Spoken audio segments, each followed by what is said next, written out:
Return to me the memory of how we used to be. I don't like how Et bonjour tout le monde. Bonjour, ici c'est Karine Morer. Ça fait longtemps que j'ai pas fait de Facebook Live, du moins en solo. Et aujourd'hui, je choisis de faire un Facebook Live pour parler, échanger à propos du syndrome du jumeau rescapé, perdu, manquant. En fait, cette blessure existentielle,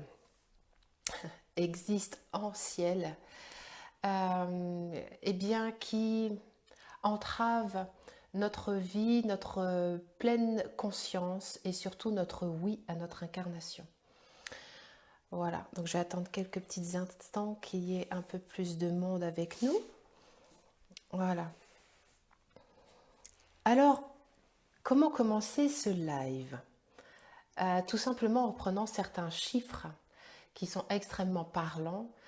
C'est-à-dire que entre 15 et 20%, et ce chiffre ne cesse d'augmenter selon les statistiques, donc entre 15 et 20%, c'est juste énorme, des grossesses sont gémellaires au début de notre incarnation lorsque il y a fécondation. Et si l'on ose poser sa conscience sur la vie, effectivement, on voit bien que la vie est extrêmement généreuse et que pour qu'il puisse y avoir un œuf qui nide et qui aboutit à un enfant, à un fœtus jusqu'aux 9 mois de grossesse, on peut imaginer qu'il puisse y avoir entre guillemets comme des pertes, hein, comme des graines germées qui n'aboutissent pas. Qu'est-ce qui se passe pour celui qui aboutit et qui arrive dans cette incarnation? Il va s'en suivre vraiment une blessure existentielle assez profonde, tant spirituelle, tant physique qu'émotionnelle. C'est-à-dire qu'elle touche cette blessure absolument tous nos corps, physique, émotionnel et spirituel. Et c'est une blessure dans laquelle en fait nous avons du mal à nous engager pleinement dans notre incarnation. C'est-à-dire il persiste toujours une nostalgie d'un autre, dans une autre dimension, et comme une forme d'aspiration à être en contact, à rester en contact avec lui, et qui nous empêche effectivement de dire complètement oui à notre incarnation ici et maintenant. Donc en fait moi-même, je me présente, hein, je suis Karine Morer, facilitatrice de conscience sexuelle et financière. J'aide et j'accompagne des gens à vivre pleinement leur potentiel, leur puissance sexuelle et à les reconnecter à l'énergie d'argent. Et en fait, j'ai pu accéder en fait à ces deux magnifiques énergies lorsque, effectivement, j'ai choisi de me guérir du syndrome du jumeau rescapé. Tant que j'étais en mode survie, ces deux énergies, l'énergie sexuelle, l'énergie de vie et l'énergie d'argent qui sont intimement reliées, je n'arrivais pas du tout à les actualiser. Donc en fait, la fracture première était vraiment cette perte dans ma vie qui a contribué à ce qu'un jour je choisisse totalement et entièrement de dire oui. Oui à ma vie, oui au bonheur, oui à la douceur, oui à mon choix d'incarnation. Et c'est un processus qui est extrêmement salvateur parce que quand nous acceptons de dire oui intégralement avec toutes les parties de notre corps, notre vie change. L'énergie vitale qui nous traverse se multiplie, c'est juste énorme. Et l'énergie d'argent qui avait du mal à entrer dans notre vie n'est plus un problème. Voilà.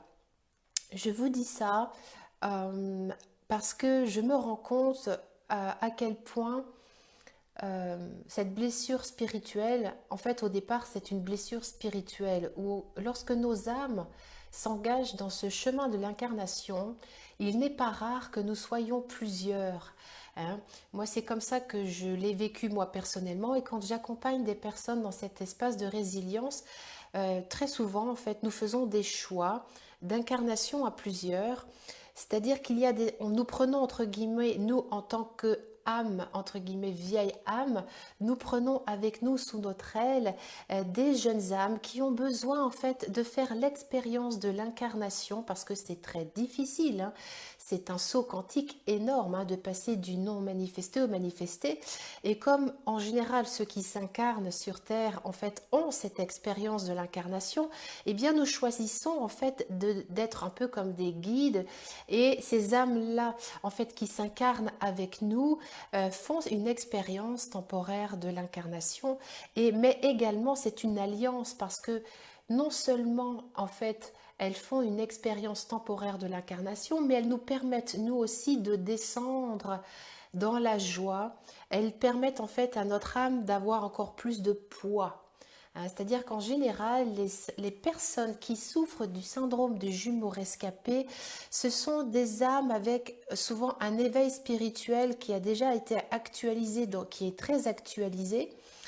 Et il va falloir vraiment avoir du poids, il va falloir descendre. Et qu'est-ce qui nous fait descendre dans la matière? Qu'est-ce qui nous fait nous incarner effectivement? Et ben c'est tout bonnement, c'est la souffrance. Hein. Enfin voilà. Et cette souffrance, eh bien nous avons le choix. Soit nous continuons à souffrir et à en être addicts dans cette dualité, soit nous acceptons eh bien, effectivement de nous en libérer et de libérer au passage ce jumeau perdu qui lui pour le coup reste un peu comme un gisant, comme un fantôme, comme un double. Alors je vous dis ça parce que très souvent j'ai rencontré des jeunes enfants qui avaient en fait un double à côté d'eux, hein, c'est-à-dire qu'ils sont eux avec leur corps physique et en énergétique on perçoit très nettement un double un double comme le jumeau, comme s'il était là à côté. Alors l'invitation ce n'est pas d'enlever un jumeau de force, ce n'est pas de condamner ça ni de juger ce processus, c'est-à-dire que quand la personne est prête, lorsque le moment est venu, en fait, c'est un processus qui se met en place. Lorsque le fruit est mûr, il tombe. Et bien là, c'est pareil. Lorsque nous sommes prêts, en fait, à nous autonomiser complètement, tant spirituellement qu'émotionnellement, que physiquement, eh bien, le processus de guérison s'entame.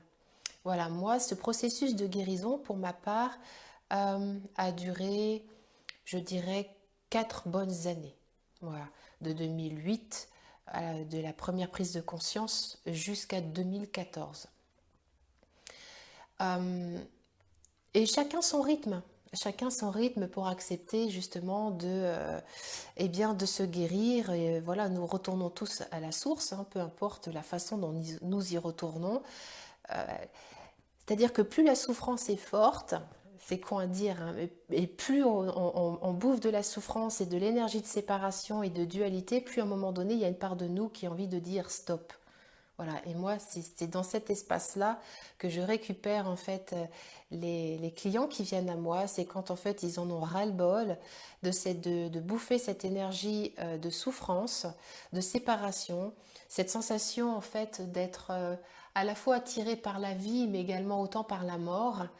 Et qu'il y a un pied, en fait, il y a une sorte de scission, il y a un pied dedans et un pied dehors. Et lorsqu'en fait, eh bien, dans le processus d'incarnation, nous sommes prêts à nous engager entièrement dans notre incarnation et c'est pourquoi nous avons choisi de descendre ici. Voilà, donc cette blessure existentielle du jumeau à rescapé reste pour moi, en fait, dans une des blessures les plus impalpables. Voilà, et une des plus douloureuses parce qu'elle va engendrer en nous en fait une difficulté à trouver notre place dans ce monde-là. C'est-à-dire que lorsque notre âme s'incarne et qu'elle vit au départ cette séparation avec sensation de rejet, d'abandon, c'est difficile en fait dans ces émotions-là de trouver une place, sachant que on venait d'un espace où ça n'existait pas, hein, où tout était joie, légèreté. Et plus on incarne les cellules et plus on rencontre effectivement en plus l'ADN transgénérationnel avec toutes les blessures transgénérationnelles, plus effectivement eh bien, nous rencontrons cette dualité en fait. Et ce que je peux remarquer, c'est qu'il y a une part en fait du jumeau, une part de nous qui continue en fait à dire non à la vie. Alors, l'orgueil spirituel va avoir tendance à condamner cette part-là qui dit non. Voilà, parce que on passe tous, en fait, en tant que jumeaux rescapés, on passe tous par ce fameux processus de développement personnel où effectivement, le processus de développement personnel, nous apprenons en fait eh bien, à guérir notre enfant intérieur et à ne plus souffrir ou à ne plus être dépendant à la souffrance. Sauf qu'en fait, comment dire, cette acceptation de voir les choses sous un autre angle ou le fait de se détacher de la souffrance ne résout pas non plus la problématique qui est de dire oui, oui justement à la vie, oui entièrement à la dualité. Et ça, c'est vraiment un très très gros saut quantique. Voilà. Donc je ne sais pas si ça vous parle, ce que je vous raconte là. Cette difficulté en fait à dire oui et l'invitation que je nous donne à dire oui à cette part de nous qui dit non. À pouvoir entamer un dialogue de compassion, d'amour, d'accueil, comme si notre cœur de source pouvait s'étendre en fait, comme si notre étincelle, cette étincelle qui a dit oui à l'incarnation, pouvait s'étendre, voilà, s'étendre encore et encore, comme si ce cœur de source pouvait grandir jusqu'à inclure en fait cette part de nous qui croit encore devoir dire non et être séparée du choix de notre incarnation. Voilà. Et à quoi ressembleraient nos vies si en tant que jumeaux, nous acceptions d'aimer pleinement, complètement, d'accueillir dans un oui total cette part de nous qui croit encore devoir dire non et qui est gâchée encore dans un orgueil spirituel. C'est ok. Juste voilà, voir ça ensemble. De voir juste, de percevoir, d'accueillir, d'inclure en nous cette part de nous qui dit non à la vie. Et ce non à la vie se traduit effectivement par des difficultés à métaboliser l'énergie d'argent par exemple. Voilà, très souvent dans mes accompagnements à l'énergie d'argent, je rencontre des blessures du syndrome du jumeau perdu où finalement cette énergie de vie, l'énergie d'argent, ne peut pas, en fait, vu que ce premier chakra n'est pas complet, n'est pas actualisé dans sa plénitude, en fait, il bosse sur un tiers. Vous comprenez ce que je veux dire? Donc, à quoi ressemblerait ce premier chakra si j'acceptais d'accueillir cette part de moi qui ne veut pas vivre complètement, qui trouve que c'est totalement impensable, incohérent de venir vivre dans ce monde de dingue, parce que c'est ça, cet orgueil spirituel condamne, juge la pollution, juge toutes les guerres, juge tout ce qui se passe sur Terre, toute cette dualité. Voilà, au niveau de l'ego, c'est juste impensable ce qui se passe sur Terre quand on regarde tout ça. Mais c'est normal qu'on ait une part de nous qui refuse d'incarner ça. On part d'un espace où nous étions un et nous descendons et nous nous divisons dans un truc qui est totalement une espèce de vortex totalement aliénant. Voilà. Et l'engagement, nous avons donc ce premier engagement lorsque nous sortons de la matrice de la mère. Juste une petite aparté, je remarque très souvent que ceux qui souffrent de ce syndrome du jumeau rescapé ont toujours du mal à venir au monde. C'est-à-dire que l'accouchement se fait jamais dans quelque chose de super léger, super orgasmique, super sympa. C'est souvent, il y a tellement une nostalgie dans la matrice, il y a tellement une peur de s'engager en fait dans ce nouveau monde, dans ce monde-là de dualité, qu'on est obligé un peu d'y aller au forceps, hein, vous voyez ce que je veux dire? C'est voilà, le changement d'état et c'est compliqué, hein. Et nous portons en nous, en suivant, eh bien, cette difficulté à venir au monde, cette mise au monde au forceps, de le faire été poussé, le fait peut-être que la mère, eh bien, n'était pas forcément consciente de sa matrice, elle était, euh, voilà, peu importe, il y a tellement comment dire, de blessures de naissance. L'invitation, c'est de pouvoir vraiment détacher notre chair, hein, corporelle de cette blessure là, de la mise de naissance qui solde en fait, qui est la fin de cette nostalgie en fait de la cellule. Je m'explique. Dans mes accompagnements, je remarque beaucoup, enfin je l'ai vécu moi-même dans ma chair, il y a une nostalgie des cellules fétales de l'autre. C'est comme si en fait nos cellules, elles ont comme une forme de nostalgie amoureuse de ces cellules qui ont été fécondées par un frère ou par une sœur, voire même quelquefois par plusieurs autres âmes. Et cette nostalgie, en fait, laisse comme une empreinte de nous, comme un double de nous, un double spirituel dans la matrice de notre mère. Et cela va nous demander de naître plusieurs fois, d'accoucher plusieurs fois, de sortir plusieurs fois de la matrice, hein, de la mère. Je viens d'accompagner une femme ce matin, voilà, peu importe, qui m'expliquait que son fils souffrait du syndrome du jumeau à rescapé, du jumeau perdu, du jumeau manquant, vous lui donnez le nom que vous voulez.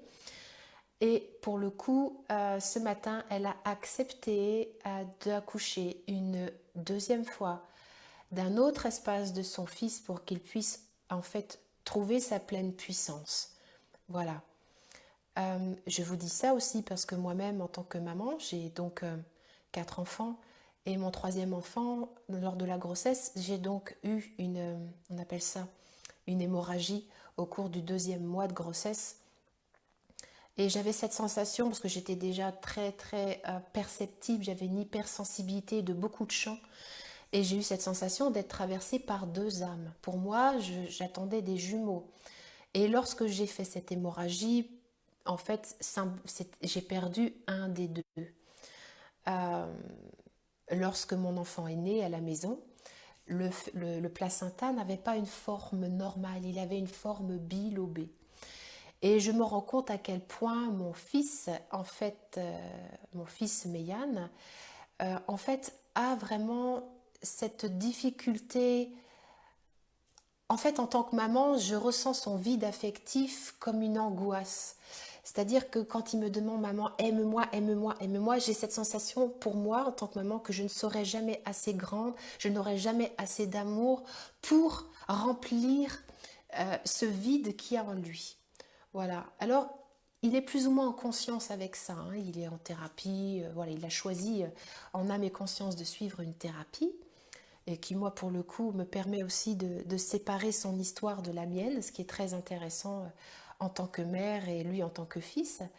Mais là où je veux en venir, c'est qu'en fait, celui qui vit, qui est le rescapé, celui qui est avide de cet espace de l'autre, va toujours demander dans ses relations à ce que l'autre vienne remplir cet espace.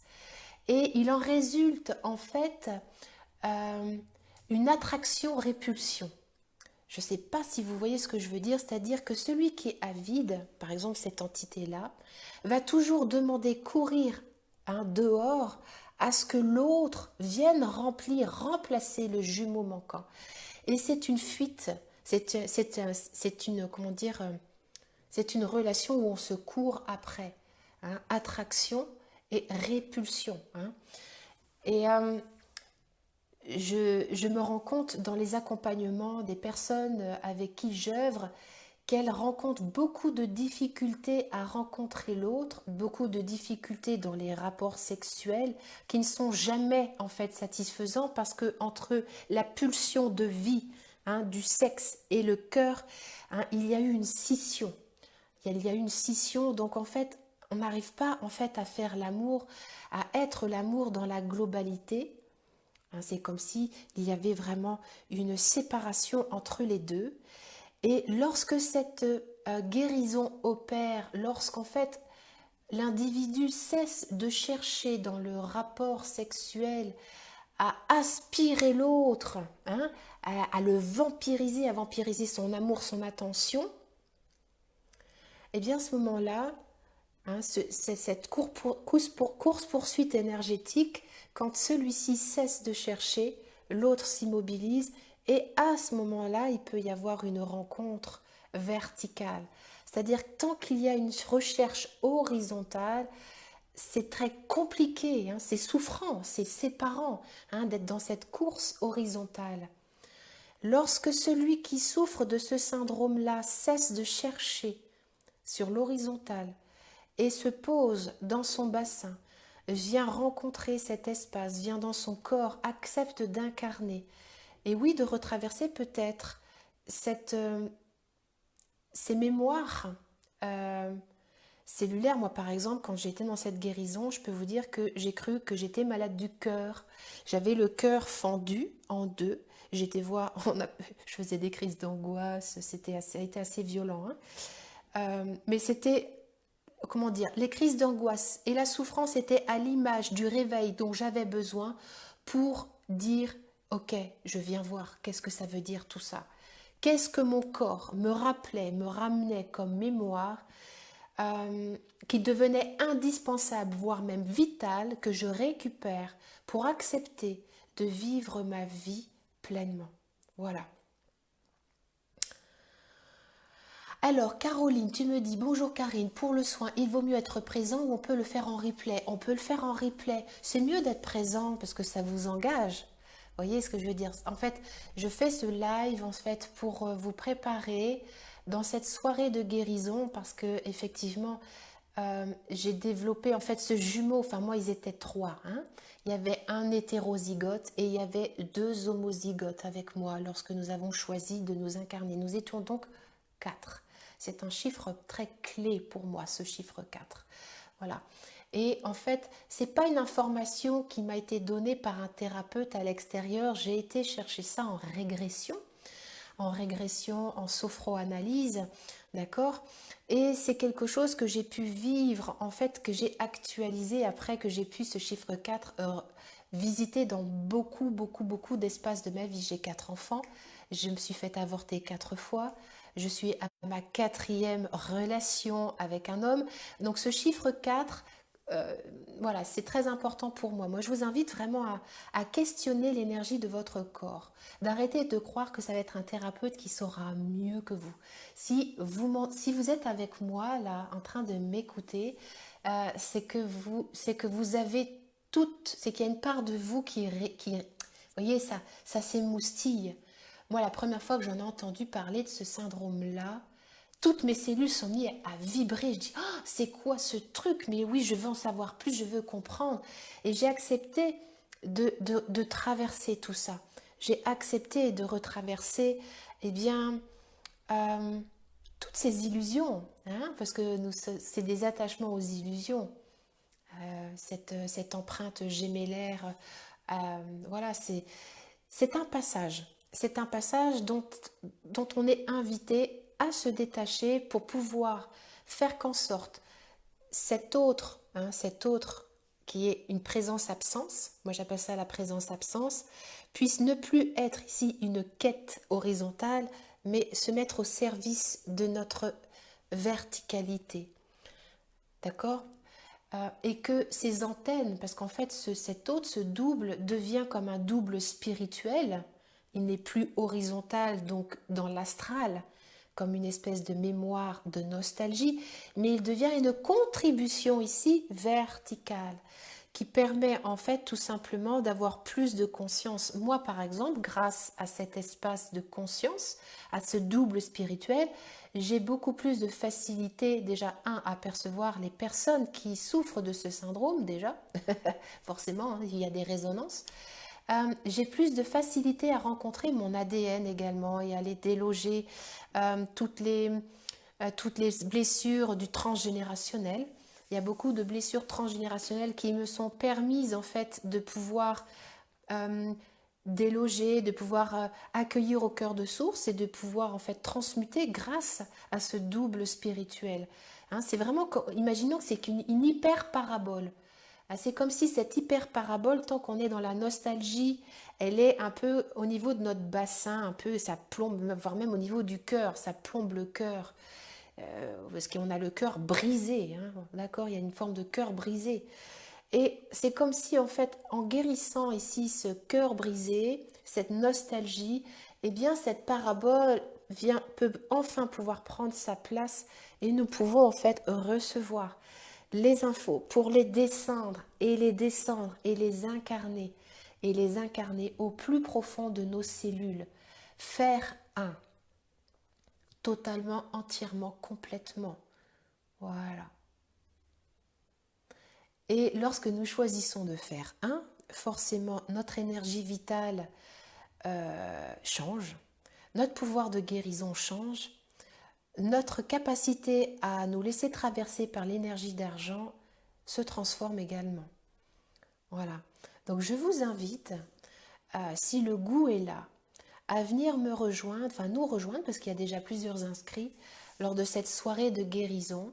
J'ai donc développé plusieurs processus de guérison qui me sont propres, qui m'ont été inspirés par tous ces jumeaux et toutes ces jumelles rescapées et tous ces jumeaux et ces jumelles guéris, parce que qui dit rescapé dit aussi guérison. Hein.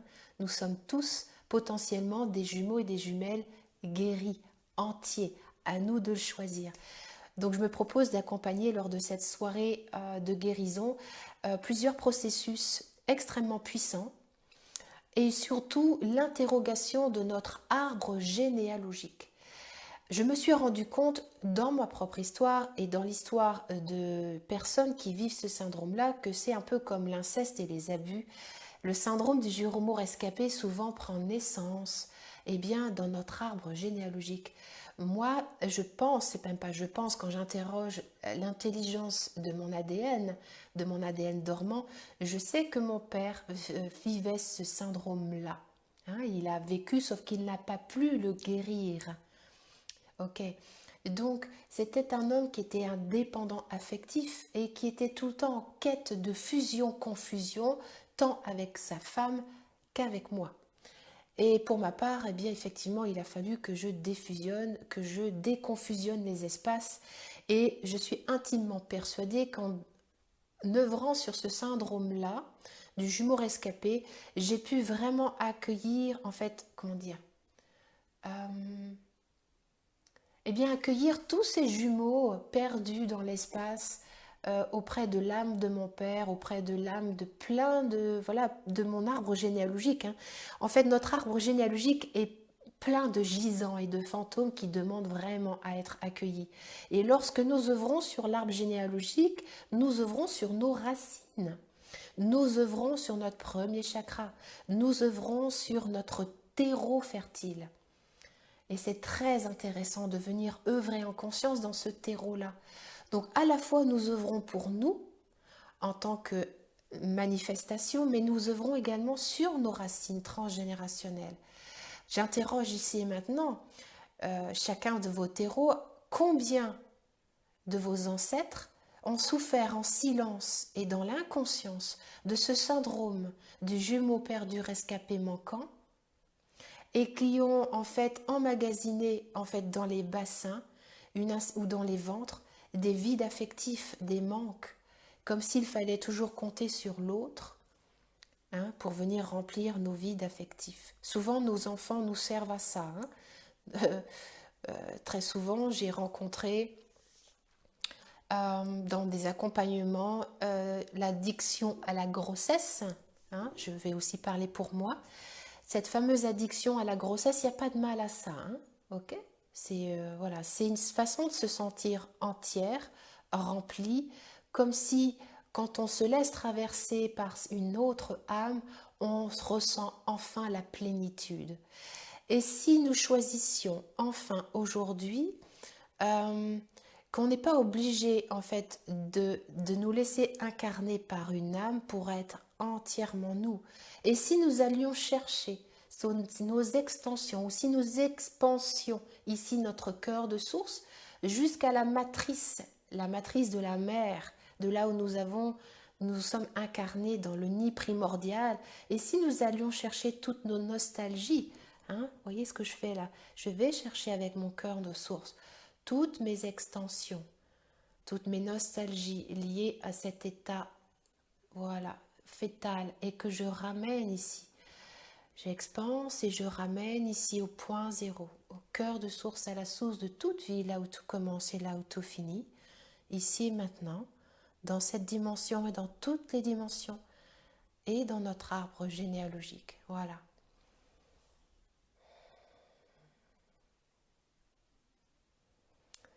Voilà.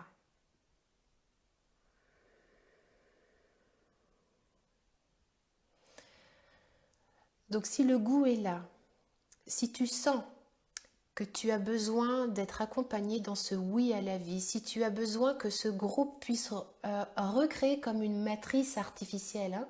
L'énergie de groupe, c'est toujours, moi j'appelle ça la matrice, c'est une matrice de guérison. Et si nous choisissions ensemble, à travers ce groupe de guérison, d'enfin dire oui pleinement à chacune de nos cellules et à désastraliser ce jumeau perdu pour qu'il devienne un jumeau spirituel au service de notre incarnation. Et que ce jumeau spirituel puisse en fait être un guide pour que nous choisissions enfin eh bien, de vibrer notre vraie fréquence, de vibrer et de développer notre parfum, que nous osions être au monde, que nous osions livrer notre business, que nous osions livrer notre valeur de ce que nous sommes. À quoi ressemblerait tout ça? Voilà, je vous ai mis en lien cette soirée de guérison. Elle est de 47 € pour 2 heures de processus. Voilà, je propose un prix totalement abordable et voilà, parce que très souvent je me suis rendu compte que les petits prix, d'une certaine façon, sont un point d'appui pour des grands pas. Vous voyez, quelquefois, vous voyez, je compare ça, c'est comme ça que je l'ai vécu moi. On a besoin quelquefois pour faire du triple saut, on fait des petits sauts pour faire un grand saut. Et quelquefois, on a besoin de faire plusieurs petits points d'appui, hein, de petits points d'appui, donc petits prix pour faire un grand saut. Voilà. Et voilà, ça donne de l'inertie. Et c'est intéressant de voir, moi j'ai été comme ça, j'ai eu besoin d'investir des petits prix pour faire plusieurs petits sauts, pour me saisir d'enfin une inertie, un élan qui venait de quelque chose qui était puissant en moi pour investir un peu plus fort, un peu plus grand. Voilà. Je fais les liens avec l'énergie d'argent parce que souvent ceux qui sont victimes, j'aime pas le mot victime, mais c'est comme ça qu'ils se perçoivent, sont souvent dans une forme d'addiction à la victime. Moi, je les prends juste, voilà. Si tu es encore trop addict à la victime, ne viens pas. Hein. Moi, j'aime justement quand le terrain est mûr, à passer justement, je suis victime ou je crée. Je crée ma réalité. Je crée, je suis responsable de ma vie. Et c'est ça qui est hyper intéressant dans ce processus alchimique, c'est lorsque l'individu se saisit de sa pleine puissance et qu'il arrête d'être victime de l'absence de l'autre, enfin il devient une contribution pour lui. Et moi j'aime assister à ces miracles de création que les individus sont capables de déployer quand ils se sont enfin dit oui, totalement, complètement, intégralement. Voilà. Donc je vous dis au 8, avec grand plaisir de contribuer. Prévoyez pour cette soirée du 8 de la pâte à modeler, un papier, crayon, de l'énergie d'argent liquide et du fil, voilà, de la ficelle. Voilà, je ne vous en dis pas plus, c'est les outils que j'utilise pour que nous puissions manifester définitivement, entièrement, intégralement notre grand oui à la vie, à l'énergie de vie, à l'énergie d'avant, à l'énergie sexuelle, à notre incarnation totale, globale. C'était Karine Morer. À tout bientôt.